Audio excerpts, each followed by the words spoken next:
Ito ang Presidential Broadcast Service. Radyo Pilipinas. Radyo Publiko Ng bagong Pilipinas para sa bagong Pilipino. Naghahatid ng mahahalagang balita at impormasyon na guugnay ng pamahalaan sa sambayanan. Tulay sa himpapawid ng serbisyo publiko. Radyo Pilipinas. Radyo Publiko. Ang boses ng Pangulo. Sa Iloilo, Radyo Pilipinas. 585 AM. Philippine Standard Time, alas 10:06. Dali na Tukimunta ang Western Visayas. Dali na Tukimunta ang mga solusyon sa problema. Pinaagi sa siyensya at teknolohiya. Sa siyensya, teknolohiya at inovasyon. Dali na Tukimunta ang Western Visayas. Dali na Tukimunta ang mangugar sa rehiyon. Libuton tahibaluon ta kasaysayan kalulura. Tukip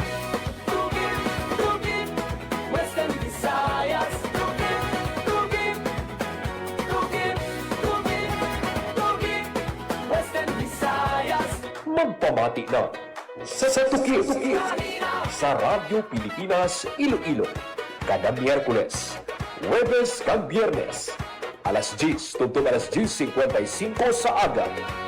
Tukip Dali na Tukimunta ang Western Visayas. Dali na Tukimunta ang mga solusyon sa problema. Pinaagi sa siyensya at teknolohiya. Hello.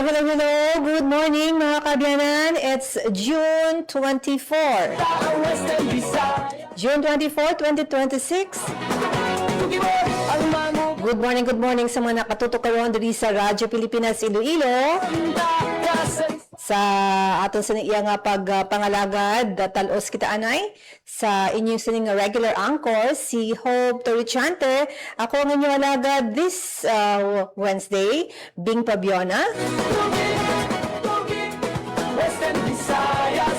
Dali na Tukimunta ang Western Visayas. Maulanon nga Miyerkules sa atong tanan, particular diri sa syudad, I guess sa province of Iloilo man, and sa nanuhay-tuhay nga mga probinsya kag rehiyon all over the country.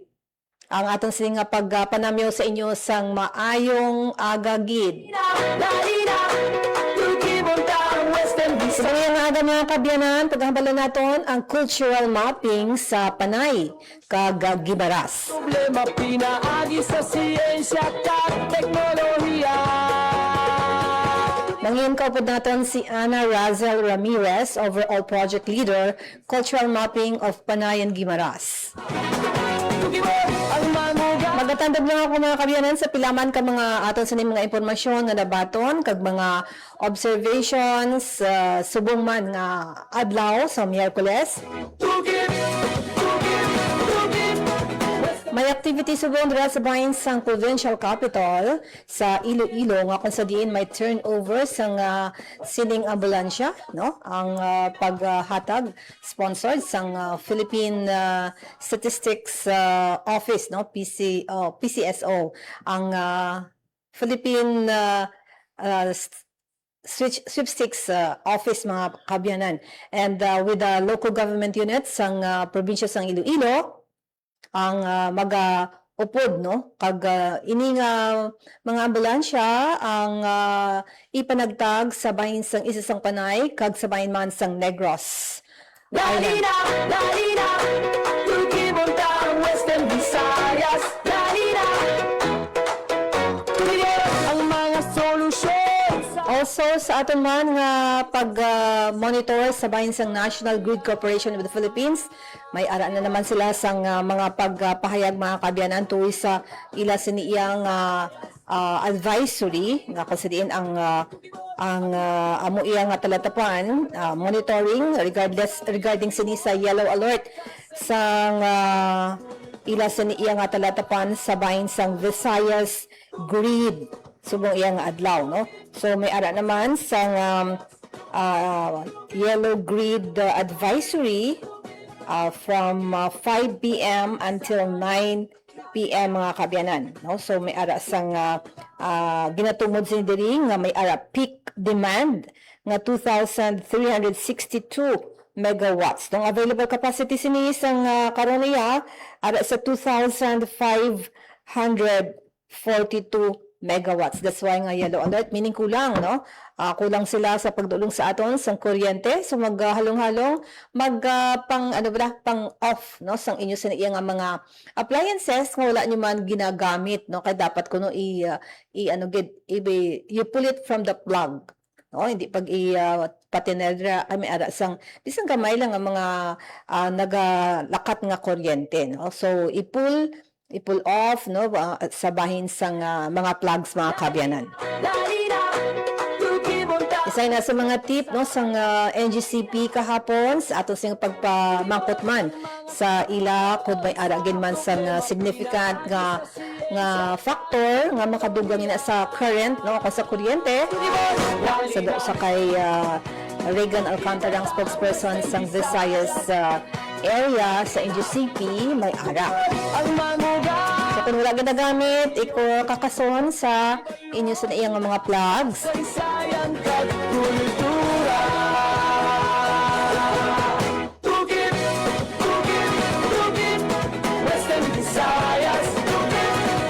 Hopefully sa ibang mga provinces in Iloilo, aside from Iloilo, also sa Antique, Capiz, kag Aklan, also with Guimaras. Ato ni na ginabantayan mga kabyanan na lakat sa panahon. Dalina, Tukibuntang Western Visayas. Dalina, ang mga solusyon sa problema pinaagi sa Kung makahatag kita sa pila ka mga update down Iloilo Provincial Capital, tinguan natin nga makontak si Janelle Baclay kung may ara sang mga impormasyon na subong iya nga naka-umpisa na sining pagpanagtag, no, sang ambulansya from the Philippine Charity Sweepstakes Office. Si Janelle, ang atong siniyang pagpakig-angot sa kay Janelle Baclay mga kabyanan, ang aton siniyang pagkuha sa mga pila ka mga impormasyon. I know ang program with the distribution sa sining mga ambulansya ang padayon mga kabyanan nga himo, no? So standby mga kabyanan. Pero ang atong oras, it's 10:13, magakuha kita sang update anay sa lakat ng panahon. Sa linya, si Leonor Silvestre. Leonor, maayong aga. Hi, hello, good morning. Muna yung ating latest weather update para sa karon nga adlaw sang Wednesday, June 24, 2026. As of 8 a.m. po ganun aga, ang monitor natin nga si Typhoon Francisco.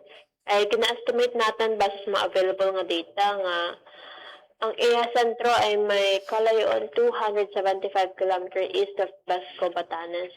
May maximum sustained winds ng 140 km per hour near the center. Kagastanas nga up to 170 km per hour. Ang si Bagyong Francisco ay posible nga magagawa sa ating Philippine Area of Responsibility by tomorrow evening or Friday morning. And then, ang isa pagad ka bagyo na ginamonitor natin sa sagwa sa ating nga park ay estimate natin bas ma-available nga data nga tiyara siya sa may kalayon 2,185 km east of Central Luzon. May maximum sustained winds nga 65 km per hour near the center. Kagastanas nga up to 80 km per hour. Ang iya hulag ay pa west-northwestward at 20 km per hour. So, ang ini nga tropical storm nga may international name nga si Higos ay posible nga magkasulod sa ating park by Thursday evening, and once magsulod na siya ay posible natin siya paghatagan sa local name nga si Bagyong Gardo, and then magagawa man siya lagi sa ating park by Friday morning or afternoon. So, ang ini nga mga bagyo nga na-mention natin ay wala nito direktang epekto sa atin, especially dito sa Western Visayas. Apang ang southwest monsoon ay nag-a-affect na sa may Central Luzon, Southern Luzon, Cag, Visayas. So, bangod sa nga sistema, diri sa Western Visayas ay maga-eksperyensya sa magalumon ng kalangitan nga may mga posibilidad sa mga paglaptalap ng mga pag-ulan pangalat kag panaguob tugas ng southwest monsoon. Makasarangan tubtub makusog naman ang hangin natin nga magahalin sa direksyon southwest nga magadalas ng makasarangan tubtub mabalod nga kadagatan. Forecast temperature natin generally na sa 26 to 32 degrees Celsius. Ang adlaw na butlak ginang alas 5:29 ang aga. Kag magatulod din ni alas 6:15 karon sa hapon. Kag muna nga aton latest weather update halin din sa may Iloilo Doppler radio station. Ako sa Leonor Sobas from Madamagid nga. Salamat.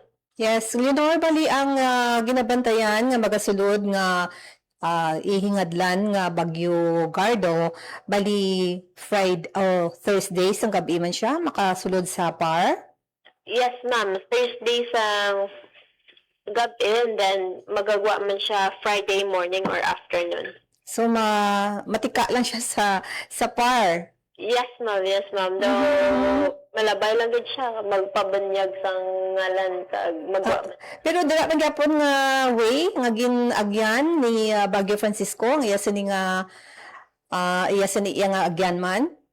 Well, the mas saka ni siya si Okay. ang tropical storm nga gina-monitor natin, ma'am. So, ang agyan niya ara sa may upper right corner, sa may lapit gid sa corner na kang aton nga power line, ma'am. Pero ang ining na eksperyensyahan sang taga-syudad sang Iloilo nga magalom kag may pag-ulan, no? Kag sa iban siguro nga mga area man may amo ini nga weather ini iya southwest monsoon. Yes, ma'am. Tuga ang mga pag-ulan-ulan, pag-gom-gom nga na-experience nato sa buong adlaw ay tugas southwest monsoon, ma'am. Sa kay medyo malayo na ya ang ining Bagyo Francisco, di ba? Yes, ma'am. Haod. So ay na siya ya connection sa southwest monsoon, diri particular sa Western Visayas. So, yes, ma'am. Ang ini nga bagyo ay amo ni nagapa-intensify sa atin nga southwest monsoon. Kung sa diin ang southwest monsoon, amo na yan dala sa mga pag-ulan-ulan sa atin, ma'am. Okay, so ang ginabantayan ta lang ining magasulod nga si Gardo, why na sang iban nga outside sa PAR nga nagasunod naman kay Gardo? Well, as of now, ma'am, ang base sa natin sa mga forecast models natin ay wala naman nakita. As of now, may gana-monitor pa nga iban nga water system. Yes, gusto ko lang mabalaan, aside from Iloilo City or diin pa nga mga area sa Iloilo ang medyo magalumon, kung sa inyo sini nga masakupan sang inyong radar? Well, base diri sa ating nga radar imagery, ma'am, diri sa station ay some parts of or bilog nga province ang Aklan ay ga-experience sa subong sa mga light to moderate rains. Then, ang diri sa aton sa Iloilo ay may some parts nga naga-ulan-ulan, ma'am, kag ang part sang Antique ga-experience man sa mga pag-ulan-ulan. Okay. Thank you, Gid. Welcome na po. Good morning sa inyo. Yes, good morning. Nabatian si Leonor Silvestre sang Pag-asa Iloilo sa pagdulong sa aton sang nakat sang panahon. Tukibon ang mga solusyon sa problema, pinagi sa siyensya kag teknolohiya. Ang aton sining man nga pag halong-halong gid no sa aton siniyang mga transaksyonnes kay na sa mga kagahon na-mention ni Janelle Baclay sa isang program sa Iloilo Morning, may traffic no sa mga area nga ginhalinan sini from Pavia padulong sa syudad sa Iloilo, and nakita niya ang mga kabataan dapat magdala sang payong no or kapote kag temprano sa pagpadulong sa mga eskwelahan kay ang traffic amo ina ang isa sa mga problema padulong sa mga schools.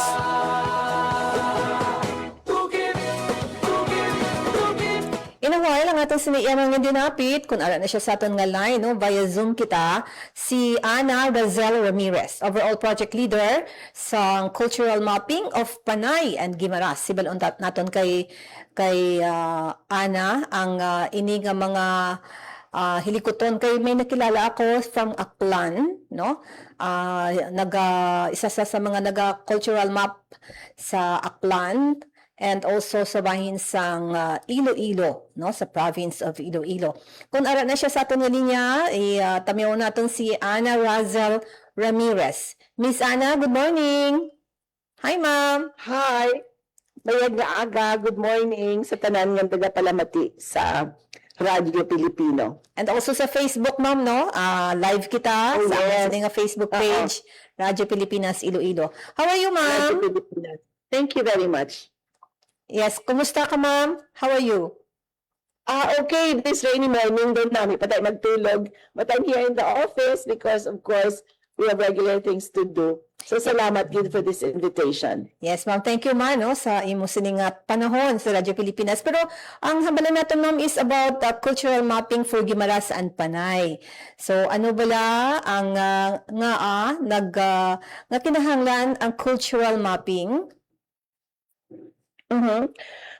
Cultural mapping actually has become a law in August 2023. Bale, ang cultural mapping, ang ginaubras na illocate naton ang tanan naton nga mga cultural heritage, no, kag pangitaon siya sa map. So like every barangay, kung may mga cultural heritage dira, bali ginalocate naton sila kung diin na siya nga particular barangay. Kag we followed the cultural mapping of how the National Commission for Culture and the Arts did the cultural mapping nga may ara kita nga template nga ginasudlan kag ginasulatan kung paano i-document ini mga cultural heritages nga makita mo sa mga barangays, towns, and the whole of Panay and Guimaras. Actually, this project came after successful launch sang amon nga cultural mapping of Antique na patigayon gid, no, ni Senator Lauren Legarda. So sang natapos namon ang 22 ka books para sa Antique, gusto niya nga hamba niya, can you extend it? So din-extend siya namon sa Panay, Guimaras, kag Negros Occidental.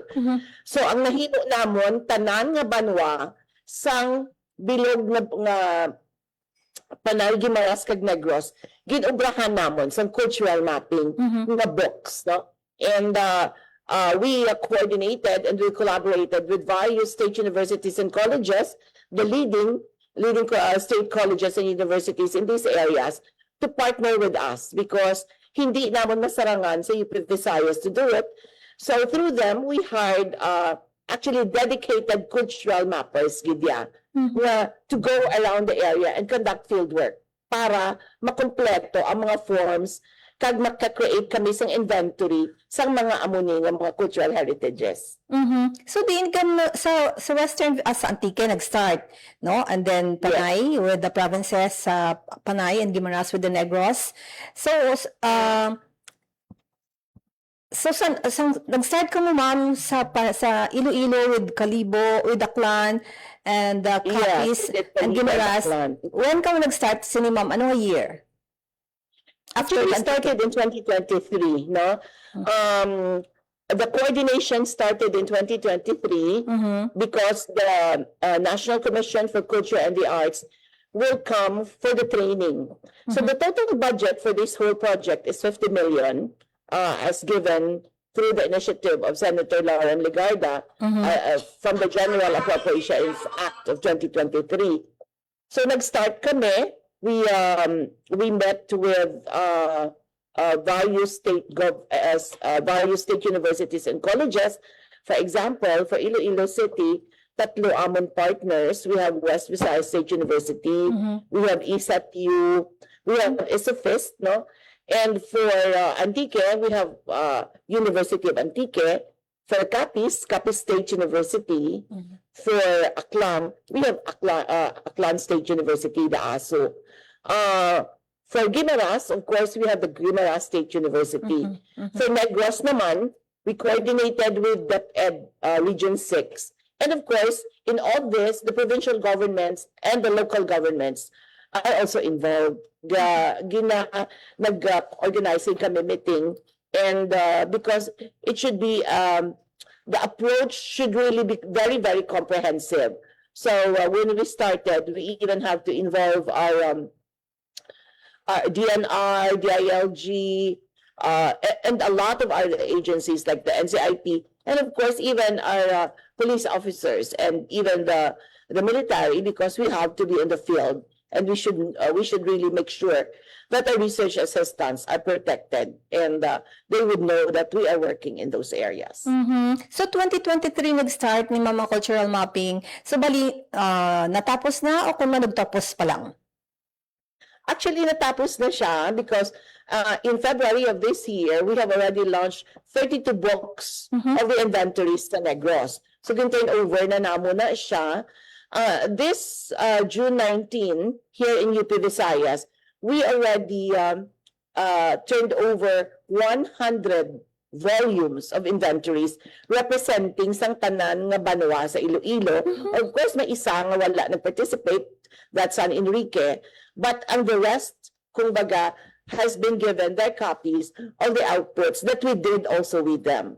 Like ang may copy man that has been given to the provincial government, may ara man that were given to the provincial libraries, and all that para ang tanan maka-access ng sini nga mga libro that we created. And we have also created a website. That website is at cmpg.upv.edu.ph. So some of the materials that we have documented can be found there. And of course, soon, may ara pa kami mga remaining tasks to do. We are still finishing the executive summary, ang iya nga daw scholarly nga book, no? That would capture all for each town and for all the domains of the cultural mapping. And at the same time, ginalauman man namon nga makalibot kami sa tanan nga probinsya para makita namon ang mga documentaries that we did during the cultural mapping of the lives of our people in the community. Ma'am, do you have the book there? Para mapresentan natin diri sa program. Okay, yes. Ang mga libro no sa cultural mapping. I'll get a copy of the book siguro. And May naka-flash kami, ma'am, sa among Facebook. Yeah. Naka-flash kami sa So among... ang ini nga mga libro that's the Antique. So ang next na book nga ini, amo ni siya ang gin-present na namon sa 19. Kita niyo may ara siya nga mga libro on Aklan, lain-lain siya nga banwa. So kada province lain ang cover, but kada banwa are represented by a book. So this is really a comprehensive and quite monumental, because this is the first time nga ang tanan nga mga kabanwahanan kag ang tanan nga mga munisipalidad no kag probinsya sa Iloilo ara gid may libro gid para sa ila. Normally sa Luzon may mga ara lang yung areas, like each town has to do their own mapping. Of course with NCA kag ila nga mga tourism officers. In our case naman, si Senator Lauren really made sure that everyone should participate and will have an output in the form of these books after. Yes. Ma'am, ang kaundan sini mga information about the cultural heritage sang kada province, diba? Or municipality. So, bali, for example... Kada banwa, ma'am. Kada banwa, gid. Yes. So, bali kun sa Iloilo, for example, or sa Antique, for example, is it English or kinaraya ang nakabutang sa libro or for Aklan, Akyanon bala? Yes, ma'am. Okay. Bali, it's written in English because the toolkit of the National Commission for Culture and Art, Culture and the Arts, bali ang description nila is in English. However, like for example, if we describe or we documented a poem, songs which are part of the intangible heritage, so ginaprint namon ang Karaya version, then describe it, because we kumbaga the commission and at the same time our group made sure that it can be understood by almost everyone, especially that these materials can be used for educational purposes. So it's delivered in English, pero wala namon ginkuha actually kung ang mga materials are written in their original language. Like for example, for Aklan, we have Akyanon. For Karaya in Antique, we have Karaya. Galing kay ti siyempre, because it's a research material, we deemed it, we deemed it well para mas hapos ang access to have it in English. So this is an example of Putotan. Can you see that? Yeah. Okay. Yes, ma'am. That's Putotan. So inside, makita natin ang mga cultural heritages niya.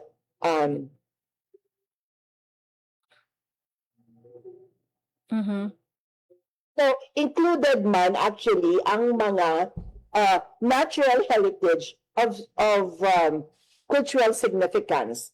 Like for example, Ari. So this is an intangible heritage. So this is bali the insides of the book.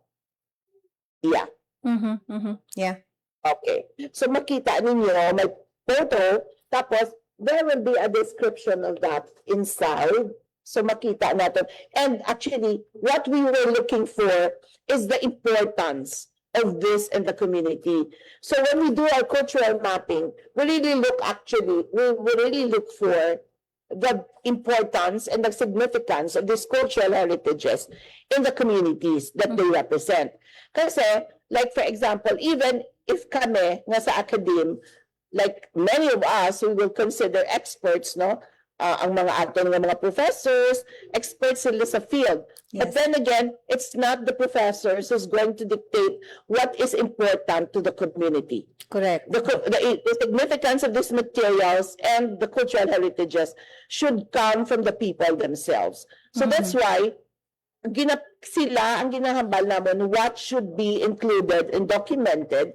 And it's not only that, because our process also include validation. So kung isa lang nga tao ang naghambal, hindi pa na namon i-include. Ang ginagapagid naman, nag-organize pa kami sa validation process para tanan ng mga leading members of the community are there during the validation to confirm and say that yes, indeed, It's true. these are the significant cultural heritage of our town, pero kung hindi nila i-qualify, gina-relegate siya namon sa secondary files wherein ara man siya gyapon, but since wala siya nakakuha sa approval from the community, hindi siya ma-include sa main file of the books. So meaning, ma'am, oo. So meaning, ma'am, may mga discoveries sa na-compile na nga libro, bali, sa mga tagsa ka mga banwa? Yes, there are actually, because hindi na ko maisa-isa, pero there is really a lot of discoveries here in the sense na these are not just the natural tourism sites, no? Naging butang namon, but may ara kami included ang mga institutions and even people that have been in the, wala siya ma-celebrate, you know, in the national or regional setting. Pero kadako gali isang ilang mga contributions. May ara man, of course, part of this is the intangible cultural heritages.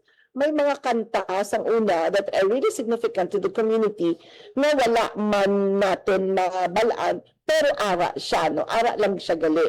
And at the same time, of course, there is also part of the intangible cultural heritage on the culinary. So kanami gid celebrate ang aton mga culinary, ang aton mga pagkaon. Yeah. Like even if this is the regular adobo, but the various communities have different representation of this adobo.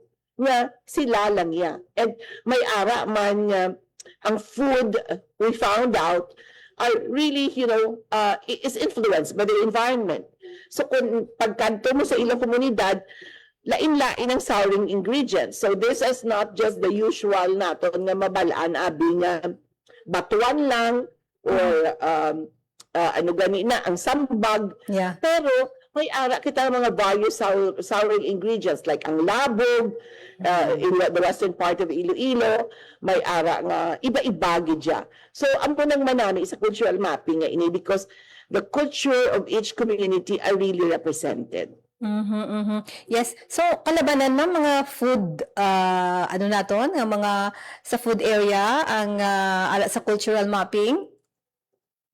Yes, it's only one part because a part of the intangible cultural heritages, ang mga bagay bala nga heritage naton nga hindi mo siya makaptan dayon, of course the songs, no, the recipes and the music, even ang mga ang mga ginaubra naton nga mga handicrafts, no? Sometimes we can hold it, but it's fleeting. Madula na siya.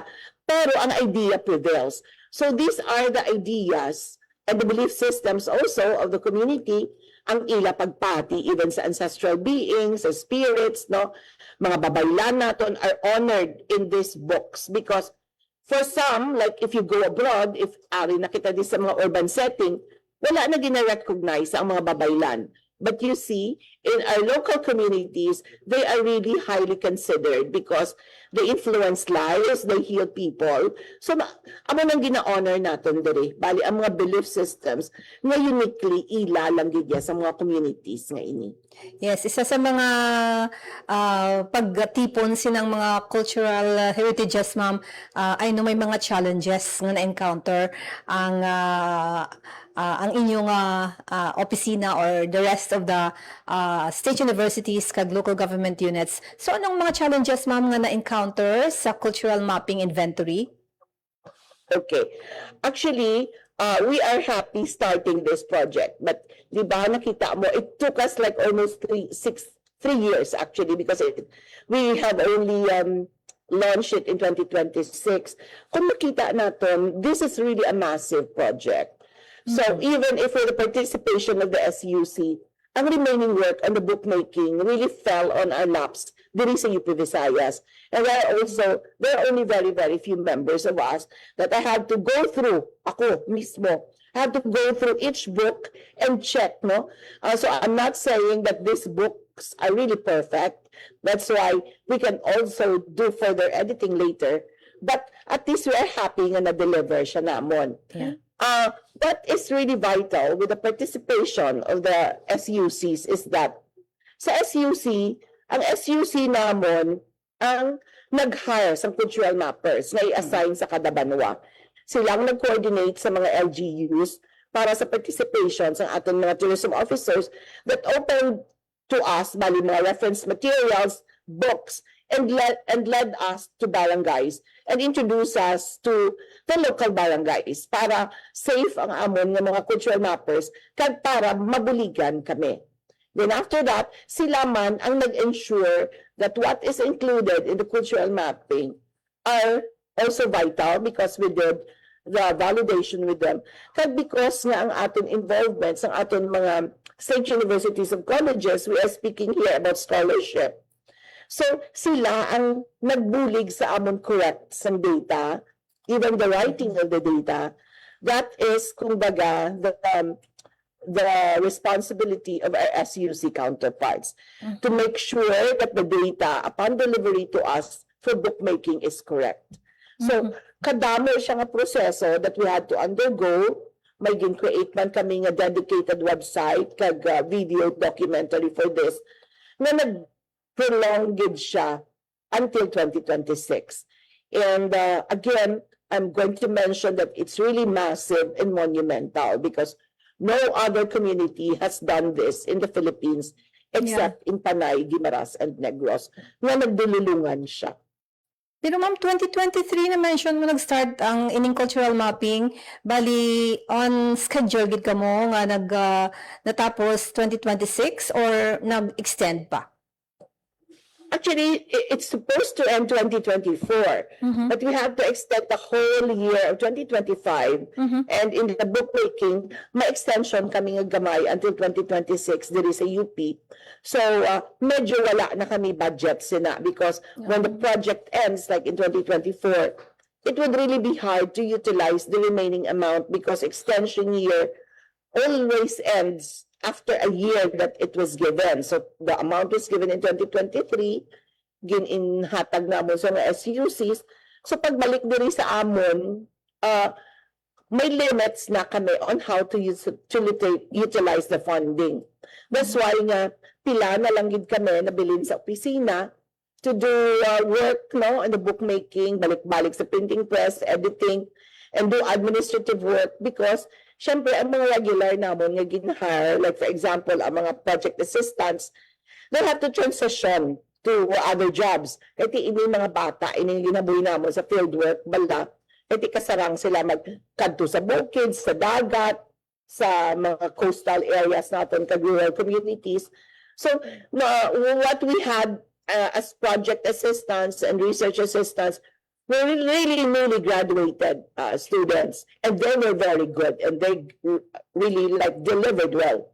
Except that, sa nag-end kami in 2024, syempre, nag-wait na sila sa ubra nila, kaya wala na sila sa regular nga sweldo sa amon. So, but there are still nga may ara man nga nagstay, no, that it's more, may gamay na lang kami nga remuneration, pero it's more of volunteer work talaga. And we are so happy that they stayed with us, no, and work with us to make sure that we have these deliveries for the whole of Panay, Guimaras, and Negros. So after ma'am nga na-release na ang book, bali available na ina siya sa mga bookstores? Ma'am, we cannot sell this in bookstores because the ownership will go to the communities. Bale, because of the cultural mapping law in 2023, tanan nga banwa gina-compel gid to have their own cultural mapping inventory. So, may ginakaptan sila, and it's a requirement, no, nga dapat may ara sila. What we did was to help the community develop their own inventories. Depende sa ila if they want to sell that later, but ang copies na distribute namon are just enough for our partners and them. Like for example, if the New Nueva Valencia would like to have this reprinted and maybe sell, may mga coordination efforts. Kaya syempre, may ara siguro na mapangayo sa amon sang ano ganina, mangayo sang commission to have this reprinted.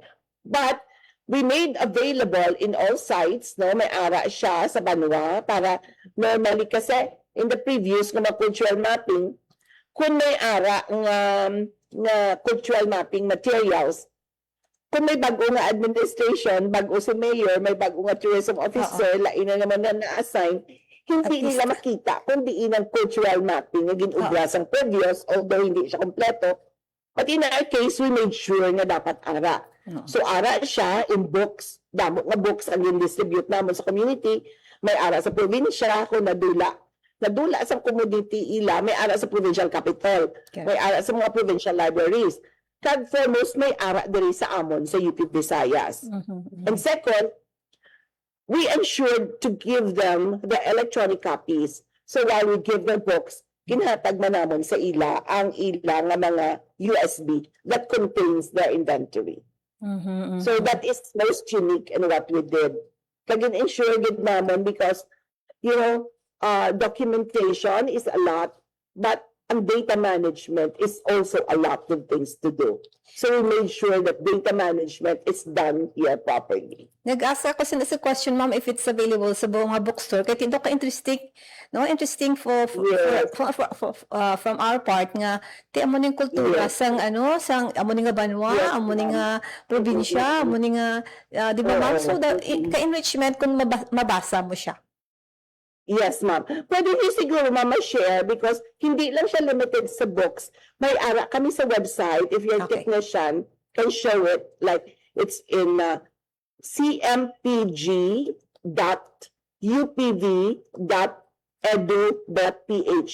So everybody can access ang mga sa materials in the book. Hindi niya ma-unod, hindi niya ma-contain ang tanan-tanan and present that in the website. But the vital ones and the most significant of these cultural heritages of each province are represented there. So makita niyo kung mga amo ina sila. So since natapos na ma'am ang 100 volumes, ano na ang next nga move naman sa UPV CMPG? Yeah. We are still finishing ang amon executive summary. So amo tay atuya do libro na gid, no, nga gina-summarize niya kung ano mga very very important on the domains sang ining cultural mapping. So we have various domains. That's the natural heritage of cultural significance. Ini makita der ang mga waterfalls, mga bodies of water, bodies of land, no, like ang mga aton plains and mountains that are significant in the community, mga plants, flowers. And may ara kita intangible cultural heritage. Of course, these are songs, belief systems, mga pagkaon sa ara nga area. Then we have the tangible movable. Ang tangible movable, these are artifacts. So pinakita ko kagina mga jars, no? Mga bagay-bagay nga mabit-bit mo siya bala of our heritage.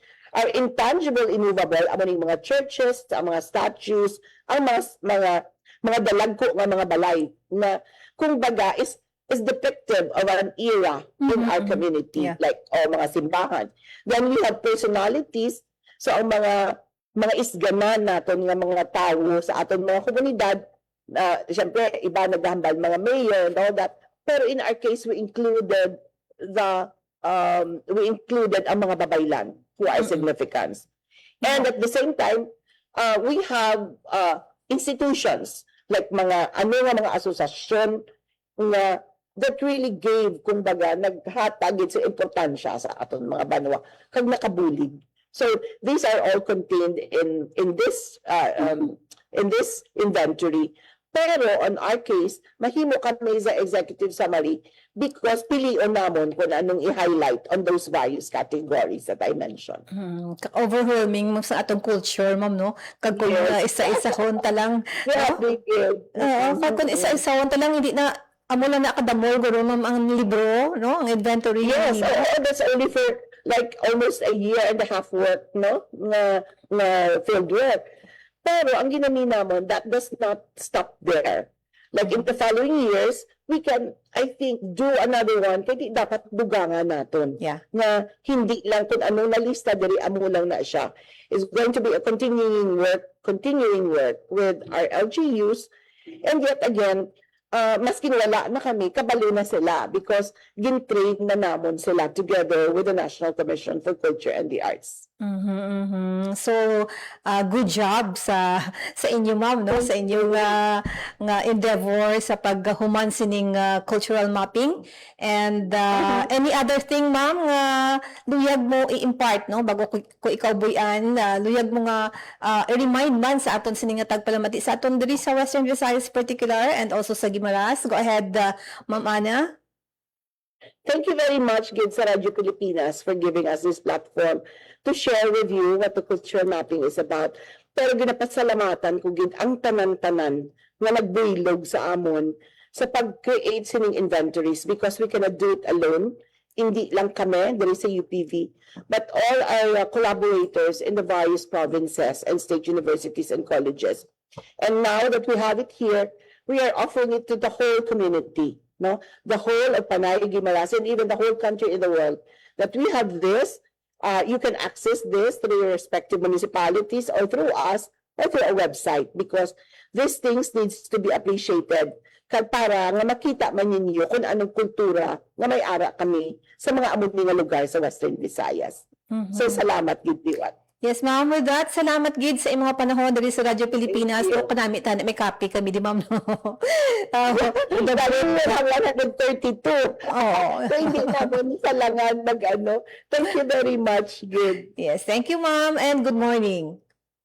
Thank you. Mayagid nga aga. Salamat. Nabatian mga kabiyanan, si Ana Razel Ramirez, overall project leader sa cultural mapping of Panay and Guimaras, no? Na ano ko niya na hibaluan ko ni ang pila ka mga challenges sa pagpahuman sining pagpadulong sa mga cultural mapper sa mga malayo nga mga lugar. As mentioned kaina ni Ma'am Ana, ang isa sa mga nagpa-delay, no, sa ang mga project nila, ang mga inventory nila nga proyekto, ang budget, no, so naka-extend sila. So 2025 pa ko tani matapos, but they extended it. Pero sa mga iban nga hindi bala mga areas, may mga area nga gikaduan sa mga cultural mapper nga kung sa diin hindi bala welcome ang mga ini sa among barangay or province. Isa na sa mga nagpadelay mga kabyanan. So, nami kay ara na, no? 100 volumes na to, ang ilan sa niya nga na release, no? Na pakita kag may mga kopya ina sa tagsa ka mga municipality as she had mentioned kay ina, and sa iya palang explanation balik ka enriching na no sang mga culture sang mga taga Isla sang Panay and Guimaras. Dalina, Tuki Montang, Western Visayas. Okay, yung atong oras, it's 10:50. Ang mga solusyon sa problema pinaagi Wala na kasing oras mga kabyanan sa ating pagpangalagad. Mga partners ko sa Technical Science Studio, si Rochelle Jones Otahero, sa Bison Transmitter, si Jeffrey Bitita. Tuki Boy, ang manguga. Sa ngalan naman ni Hope Torichante, magkakita na kamo tomorrow, same time. Ako naman ang inyong alagad, Bing Tabiana, Pilipinas. Salamat, maayong aga. Western Visayas. Time to celebrate kulturang Pinoy. Tradisyon. Ito ang Presidential Broadcast Service Radyo Pilipinas. Radyo Publiko. ng Bagong Pilipinas para sa Bagong Pilipino. Naghahatid ng mahahalagang balita at impormasyon na guugnay ng pamahalaan sa sambayanan. Tulay sa himpapawid ng serbisyo publiko. Radyo Pilipinas. Radyo Publiko. Ang boses ng Pangulo. Sa Iloilo, Radyo Pilipinas. 585 AM.